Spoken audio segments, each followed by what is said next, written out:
Hi, I'm Ken Kessler, and welcome to the Sounds of Christmas podcast. If you're new to this podcast, I want to start by saying thanks for joining us. If you're not new, welcome back. Either way, I'm glad you're here. Now, to avoid any confusion, I want to start off by saying there won't be any music played here. This is a place for conversation. I'll talk about Christmas music and some related topics, sometimes by myself and sometimes with guests. If you're looking for music, just go to soundsofchristmas.com and click on the tree or the player on the front page or on the Listen Now page. We play the best variety of Christmas music all year long.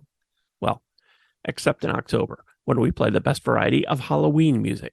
Very excited to talk to jazz singer and actress Sarah Partridge. Sarah, thank you so much for joining us on the podcast today. I am glad to be here, Ken. Thanks. I noticed when I was looking up some things about you, whole bunch of acting roles: Dallas, Perfect Strangers, Golden Girls, Melrose Place, Mad About You, Murder, She Wrote, and then I saw Risky Business. And not only Risky Business, but you played a character called Kessler. And I thought, oh my gosh, gotta ask about that. So was that one of your first roles in Risky Business? That was my first role out of college. Wow. And the story goes, I went to Northwestern University in Evanston, right outside of Chicago, and it has a great theater department. I was in the theater department, and the production team, the director, came to the school to audition because they needed young kids around our age. And then I got a call back, and then another call back, and I was graduating, and literally I graduated in June, and by the end of that month was on the set of my first movie. And I thought, well, this is going to be easy. Not. When Risky Business came out, Tom Cruise was certainly nothing like what he is today. Right. But I had seen someone had posted a screenshot, and, I don't know if it's accurate because anybody could post anything on the internet these days. But there's a scene in what looks like a high school cafeteria, and there's Tom Cruise, and there's Curtis Armstrong and Bronson Pinchot, and there's Sarah Partridge all sitting around this table. Was that? Yeah. I thought, wow, that's pretty cool. Yeah, it was pretty cool. That was me. That was the first scene, and then there was the famous babysitter scene, right? Where Right. We can go into that later. But yeah. And it was really, here's the thing. So Tom Cruise was not a star at that point. He was about to become one. And he had done a few other movies. He had done Taps with Sean Penn, and he got some really great reviews for that. And he had also done he had done The Outsiders. And he was about to go do All the Right Moves. So he was working, and he was getting big roles, but nobody knew him on the street. So, But I got to tell you, I met him. They invited me out to have lunch, with the cast one day before we were shooting. And I get a tap on my shoulder, and I turn around, and it's this adorable guy with this flashing smile who had the charisma and the presence of a true star. And I fell head over heels. I mean, I loved him in 1 second. And to be honest, we ended up dating for a while until he ended up shacking up with Rebecca De Mornay, which is no surprise being what happens in that film. Right. But he had it. And you knew it, right away. So it was kind of a heady kind of time for me. I mean, I didn't spend that much time on the set, only a couple of weeks, but Bronson Pinchot and I got to be real chummy and, went around Chicago a lot having fun. It was just a really fun time. And I still keep in touch with Raphael Sbarge, who was one of the guys too, outside of Curtis Armstrong. Anyway, yeah, it was, who knew? Right. So with Risky Business and with all those TV shows that I mentioned, did you get to a point where you had to choose between music or acting, or did you try and do both, or how did that work? The whole thing kind of, let's just say that no, it was not my decision. What happened, I was living in Los Angeles, And at that point, at one point, I was 30 years old. And I had worked. Some years I did more than others, but I was not by any means, I'd say a really, starting to get a real presence in that community as an actress. So things, and as a woman at 30 years old, it starts to get a little difficult if you don't have a name. So that's exactly what was happening. And it's just interesting how life is. So as that was sort of winding down, I started dating a guy who is now my husband, and we would often go over to the Improv in Hollywood to just have fun at a karaoke night that they had in the bar, in front of the main showroom. And being in LA, there were these amazing singers who came to like sit in this karaoke night. And my then boyfriend, now husband, Gary, said, "Come on, I know you sing." And we both knew we loved jazz. And he said, "Get up and do something." And I said, "No, I haven't sung a note in a long time. And all my friends were like, "Go, go, go." And so I knew I wanted to sing a jazz song. Don't tell me. I just have never been a pop kind of person. And I found a summertime, Gershwin Summertime on the list and sang that. And like the room got really quiet. And then there was all this applause. And I came back to the table and everybody looked at me like, "Why aren't you doing this?" And Gary said to me, "You don't know this about me yet, but I know a lot of really well-known jazz musicians in this town." And Gary is a producer, so he was all over this. And that kind of started it. And the acting slowly died away and the music took the front seat. That's kind of how it happened. It kind of just segued seamlessly. And I was really happy about that. One of the things that I really, really like about your music is that for the songs that you choose to cover, it's not like you could plug anybody in and this is just another version of Anywhere I Lay My Hat Is My Home. You make it your own. It's a very unique song. There are I was streaming a bunch of your songs today, and there are some that I'm like, I know the words to this. Wait, what is this? Because it's fresh and new and different than all that came before it. And I know it's got to be a tough line to walk where you take a song that, I hate to use the word popular because it's not pop, but a song that's well known, a standard, and you want to be, you want to do it justice. You want to be faithful to that song, but you also want to make it your own. That's got to be right. That's got to be tough to do. Well, there is a fine line. Now, you could go a few ways. One way is the Betty Carter way. And by the way, thank you. I appreciate what you say because I do work to do that, to make a song my own and not just have it be cookie cutter because I happen to be able to sing. But there are singers like the Betty Carters of the world who said and say, I'm going to do everything in my power to make this song not be at all what it is. I don't follow that philosophy. My philosophy is be true to the song and and that fine line is be true to the song, give the people the melody, and then go and stray a little bit. And that's what I try to do. I don't want to make a song that's a standard that people might know unrecognizable. That's not my goal. My goal is to find different things, different parts of that song that I can do different things in. Maybe it's just rhythm. Maybe I, for instance, I do a tune called Almost Like Being in Love. And that's in a major key. That was written in a major key, but I decided to put it in a minor key and make it almost a lament.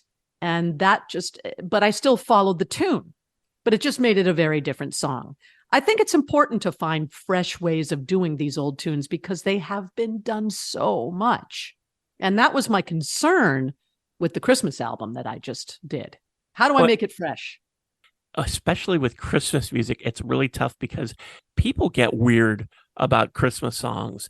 They treat them like they're these sacred objects. Right. And if you change it, if you tweak it a little bit, if you do it in your style, it's your voice, it becomes your song. some people are very excited about that, and some people have that "how dare you" kind of attitude. Well, I think that's because, and I'm about to do a show tomorrow night where I talk about this a little bit. The songs that I did on this album are well-known songs. Let me just backtrack a little bit. And the producer of the album said, I wanted to write a Christmas song. I wanted to find some that were off the beaten path, and I did. And he was like, you know what? I really think that you should just do some of the most popular songs, because that's what people want to hear over the holidays, because people have these associations with these songs. I do as well. I have, White Christmas and Chestnuts by Mel Torme in my mind, and that's what I cling to. And if somebody deviates from that, oh my God, there's something about these holiday songs that are so emotional for people and run so deep back into their childhood. I think that's what that is. But for this album, I had to throw a little caution to the wind and say, I got to do these a little bit differently. Otherwise, who's going to listen? Who's going to even check it out? Yeah, one more version of Sleigh Ride that sounds like every other version of Sleigh Ride. Yeah. Yeah, it's not going to get noticed. It's not going to get played. But then what you've done with Sleigh Ride is that you've made it a Sarah Partridge song.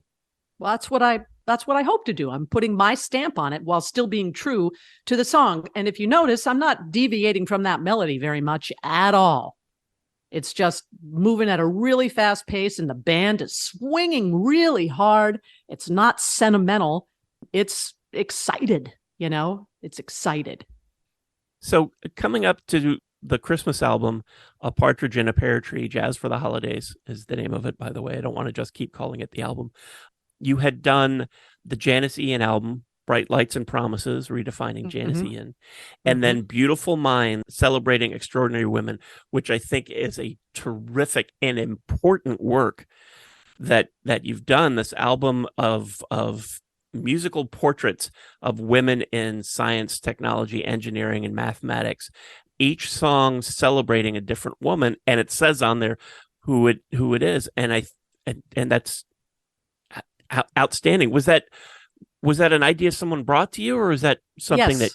Yes, the producer of the Christmas album. I've worked with him on. This is the second album I've worked with him on, and he's a brilliant man. Just one of those. The guy does everything. His name is Kabir Sehgal. He does everything, and in addition to being, a children's book writer, wrote for the New York Times. Worked for Goldman Sachs, is a multiple Grammy Award winner for albums of jazz that he's produced, on and on. But anyway, Kabir said to me, I like to do albums that are different and make a statement about something. And we were batting around what this would be. And he said, what about women in STEM? And I said, what? How am I going to do an album about women in STEM? And he said, just go ponder that for a while. Go look up some women and start thinking about telling their stories. And that's all he had to say, because that's exactly what I did. And I was absolutely fascinated and enthralled by all the women in the STEM fields who have just done amazing things, who really are unsung heroes, which is okay, but you don't know their names. You really don't. The Marie Curie and, the most famous ones. But I think the most famous woman that I wrote about in that album was Hedy Lamarr, which I think a lot of people now know that not only was she a really famous movie star, but she was an absolute incredible inventor who basically started the Wi-Fi movement but anyway, so it became this true labor of love, Ken. I mean, and I wrote all the lyrics. I wrote the music to some of the songs, and my band members wrote other music and arranged these pieces. And the unfortunate part is that it came out last year, in the pandemic, and we have not been able to perform or tour this album. It's a shame, but hopefully we'll find a time to do it, because I think it's important too that people know about these women, and that young women, that it can be inspirational for them as well. Oh yeah, I think that, and I don't want to sound like I'm just throwing in a plug here, but I think this is the kind of thing that would be a great Christmas present for every daughter out there. I Oh, what it I think it's so that's important. music to my ears, doll. Well, and I'm not just saying that. I think it really is, because this kind of stuff just it gets ignored. Yeah. You can readily come up with the names of men in all these fields because we're just beaten over the head with it. And Hmm. and it should be that girls can grow up and have that sort of positive role model and have these stories to know Right. that, you know, if you want to play with Barbie dolls, that's fine, but there could be a future for you in engineering, just Well, like, and yeah, it was important. It was important to me. I've reached out to a lot of STEM organizations who in turn reach out to young girls. The Lindsey Vonn Foundation, Lindsey Vonn, the skier, many other foundations who have expressed an interest in doing concerts for young women, a concert of this album really for young women as a way of educating but entertaining as well. What a great way to teach them, yeah, to empower them with music. yeah, oh yeah, it's such a better way. I think a better way. I mean, I'm all about the music. I think it's just such a better way to teach, rather than even say, well, you could also read this book about, and it's hard when you're a kid, to be told, well, you could read this book about this person who Right. died 50 years before you were born. Okay, well, I'm not real interested in that. But to hear a Right. song that came out, you know, in their lifetime recently, and Yeah. it's about this, I think it could open a lot of minds and open a lot of eyes. I happen to agree with you. And I actually happen to be in discussion with a publisher about doing a book where the music, like with streaming today, the link for the song would be there. The lyrics would be in the book. Some amazing photographs or artwork would be in the book. And there's another way to sort of get it out there, which would be exciting. That's kind of a cool thing that's happening right now. So there's this, and I didn't want to just breeze by the Janis Ian album. Much different certainly than Beautiful Minds. How did that one come about? That came about because I had decided I wanted to do an album where I took someone's material who was not in jazz and made it and put it into my genre. So I started exploring other, other artists, and Janis Ian popped up in I'm a member of the NARIS, which is the Recording Academy, and it was Grammy time, and we were both plugging our projects, and she was in this kind of chat group, and I thought, Janis Ian, well, let me take a look, because I knew at 17, and Sure. that was her big breakout. But what I discovered, which I didn't know because I hadn't been a diehard fan, was that this woman has produced such a volume of important work. Her songs are so prolific. She is a national treasure. And I quickly realized that. The other thing I realized was that in her early career, as a very young woman, she was very influenced by jazz. Her parents were big jazz fans. She became friends with Nina Simone. And some of those early tunes there's some bluesy, jazz tinged sort of stuff in there, not just folky. So I contacted her through this chat group, and she actually knew who I was and said, "Oh, I really like your album." I'm like, "Wow, thanks." Wow. Yeah. And I said, "Listen, this is what I'm thinking about doing." And she was really interested. And she said, "Well, if you don't mind, I'd kind of like to be involved because after all, I'm not dead." And I said, "Are you kidding me? Are you kidding me? Of course I want you involved." And so we actually funded it in a Kickstarter campaign.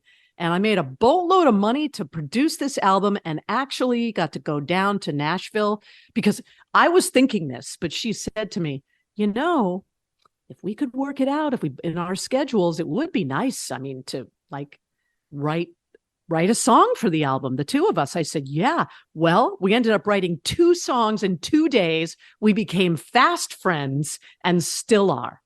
Wow. So that was one of the beautiful moments of my life, deciding to make that album. That was just a fantastic experience. What a cool idea. And I'm not certainly nowhere near as familiar with Janis's work as you are, but I have been a fan and I know some of the songs. And how cool to be able to connect and work this out together and have her even write with you and perform on it. Wow. Just amazing. It was an amazing experience. And what an incredible woman. What a brilliant woman. In talking with her, you see where these lyrics come from. She's so deep and so funny. She's so funny. She's got a great sense of humor, but you know, her songs are known to be very depressing. So when she comes out on stage, she's like, okay, so I just saw her on tour. And she had to, unfortunately, cut the tour short, her last world tour, because she's had severe vocal problems. But I saw her shortly before that happened, and she never sounded better. She was just so on. So the opening acts were Livingston Taylor and Tom Chapin. And they're kind of like feel-good, folky guys, you know. And she comes out, and the first thing she says is, now for the depressing part of the show. And everybody laughs, you know. It's great. So you did this project with and about Janis Ian, and you did the STEM album.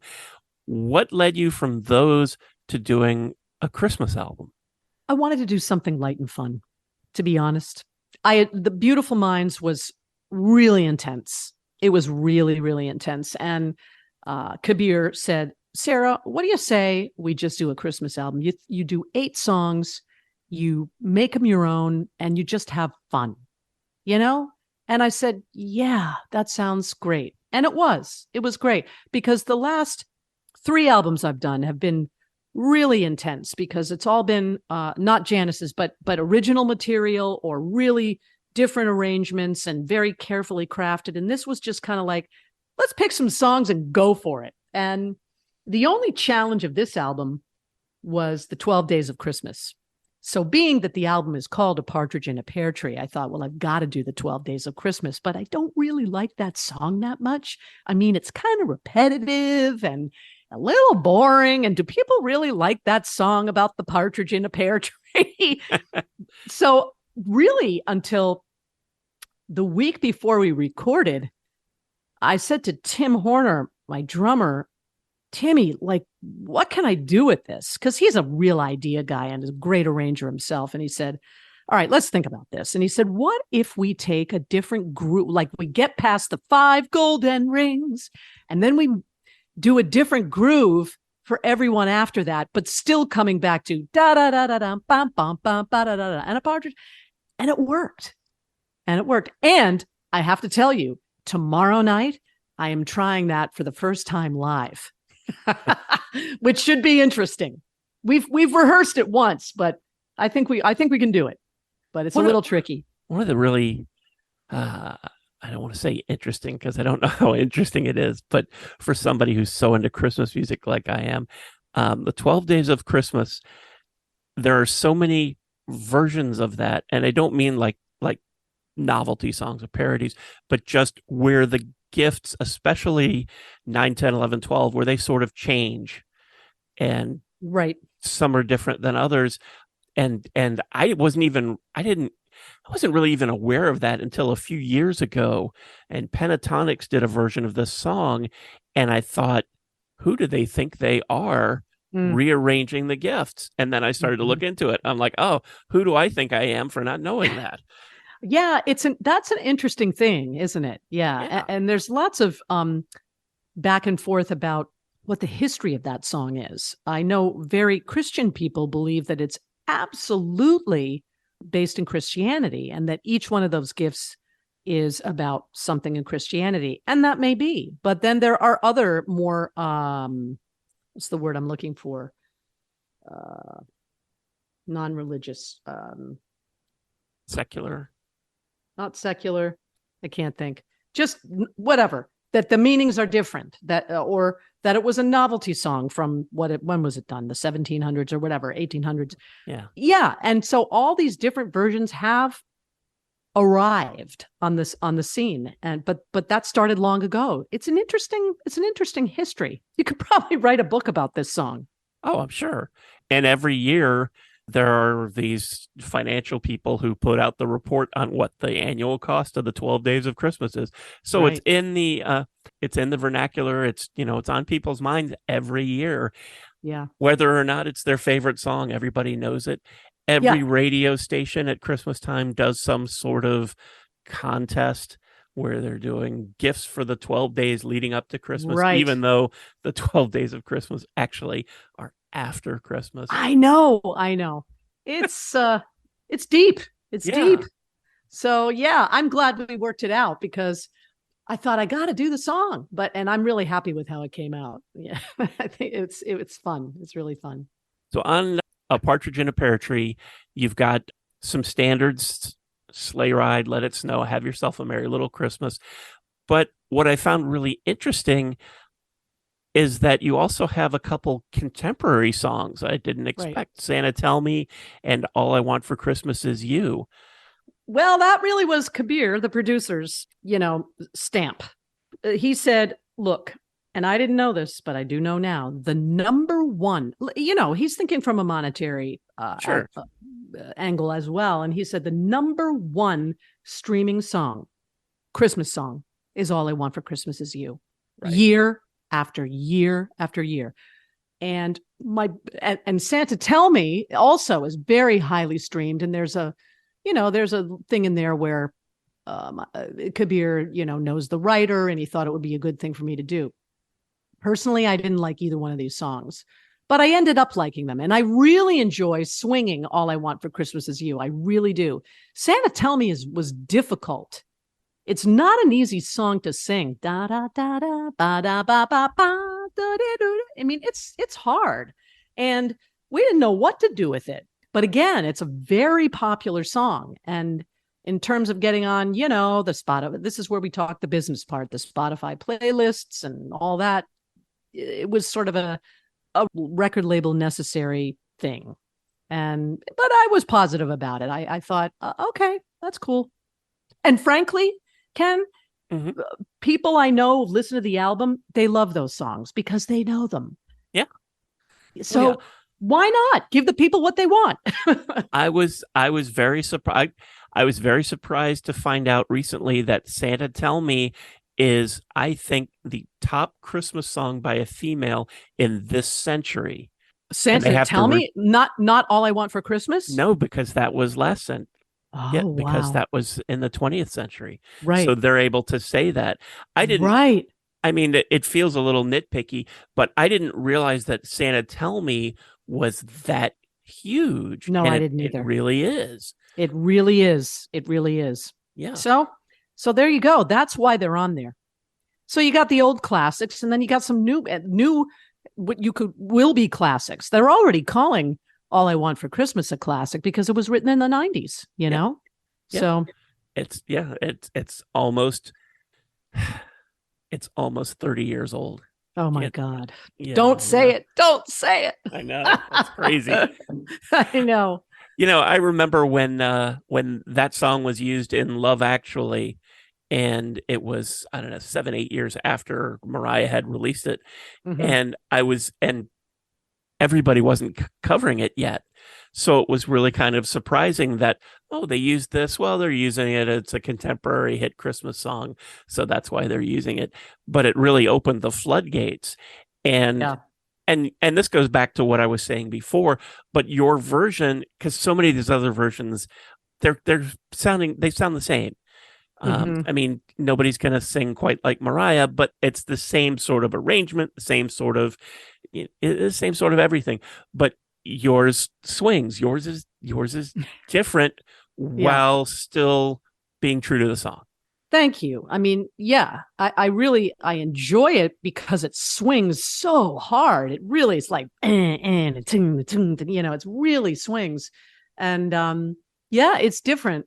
But, I don't know. I really didn't listen to anybody else's version. I didn't.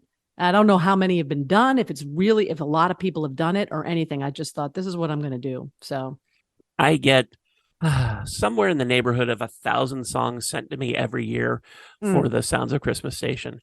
A lot of those I delicately say are just not quite ready for prime time because right. because just about anybody could record a song in their garage and send it in. Sure. And a lot of times that's what it sounds like. Mm-hmm. A lot of releases come out with All I Want for Christmas Is You on it. Oh, And okay. and and they do try and sound the same. It's kind of like when somebody does White Christmas and they're Right. trying to copy what Bing Crosby did. You're Right. not going to sound like Bing. No, right. Do it and sound like you. I mean, Yeah. the Drifters did such a cool thing with that song, and I'm sure Oh, they caught a they lot of did. flack, but Yeah, they really made it a Drifters song, and it exactly. was really cool and different. And I don't know if people went berserk over that or not, but I know they do now. I have this version Yeah. that of Silent Night that I play every once in a while by Dr. John, and it's very New Orleans. It's a New Orleans romp, and it's very fun, but it's Silent Night. And Yeah. without fail, every time I play it, I will get at least one email from somebody, and it's one of those "How dare you" emails, and they're very Oh. upset. And you know Oh, what? that's too bad. It's Christmas music. It should be fun. It should be fun. And Yeah. these songs have been around for so long. At least be Yeah. curious about a new take on it. So we kind of did a New Orleans thing with Let It Snow. It's like Right. that second line beat, you know? Yeah, it's not for everybody, but hey, music is a subjective thing. Right. And we all don't have to like the same songs. No, no. But just because you don't like it doesn't mean it shouldn't be out there that somebody else can enjoy it. Right, right. I hate to ask this since you just got this out, but any chance there's more Christmas music on the horizon for you? I have not thought about that, but you never say never. I've learned that it's possible because there. Well, I was actually recently thinking maybe the next one I do is a little more of the labor of love of let's find some different stuff. You know, there's some really great existing Christmas music out there. Some of it is old and in the public domain that I hadn't heard, but I did some digging and I really found some beautiful things. And I might want to do that. That's a possibility. You know, not next year, maybe not the year after that, but a few years, maybe another one. There's so much. Part of the reason that I started the Sounds of Christmas in the first place was because this is an area where I just feel like traditional radio really fails because there are so many stations that and they creep up. So a lot of them 1st of November, as soon as Halloween is done, they're all Christmas. And I don't have a problem with that because I'm all Christmas all year. But they have such a small playlist that it's the same 100 songs over and over and over and over. And that's one of the reasons that I'm sure people, when you say something about Christmas music, they get a glazed look and they're, I don't want to hear about Christmas music because they're hearing Mariah Carey every other hour and they're hearing Bing, White Christmas. And the thing is, both of those artists have lots of other songs that they could be playing. Right. But it's just that they stick to those. And when you hear the same stuff over and over again, it loses the magic. Totally loses the magic. And I think you lose your audience. Yeah. I mean, not all of them, but yeah. I mean, I think for the most part, people want something new and different, a little bit different, Yeah. I mean, and mixed in with the old chestnuts. Sure. Mixed in with Bing and Frank and Rosemary Certainly. and all that, Yeah. And Rosemary Clooney had so many great Christmas songs that aren't just the hits. And that's what I'm talking about. Those would be fun to cover. They would be. Oh, that would be great because there's so many that that just start to slip away because nobody knows. There's a Louis Armstrong collection this year that where they compile a lot of the Christmas music that he did, and that's terrific that they're trying to keep that around, but it carries more weight when a new artist takes one of these old songs and decides, you know what, I'm going to do Cool Yule, and they decide to do that. Right. So if there's not another Christmas album coming next year, what's up next for you other than maybe a nap? I don't know at this point. Having just kind of released this, come January, I'll start thinking about the next thing. There was one idea flying around. I have an old friend from school who became a pretty well-known, successful modern artist. And she has these really cool paintings and really interesting titles to the paintings. And I thought, what if I took about 9 of those paintings and their titles and wrote some music to those? And okay, so, something's called, I can't remember the titles now, Pink Flamingo. Okay, so what's the story behind Pink Flamingo and what's that song going to be like? So I thought of that. I talked to her about it and she's like, I love that. And we could do some like art openings and you'd be the band and just something different. One thing that I do know is that I probably will not, again, never say never, but I probably will not ever put out another album of standards again. My first 4, I think, were pretty much that. And that's great.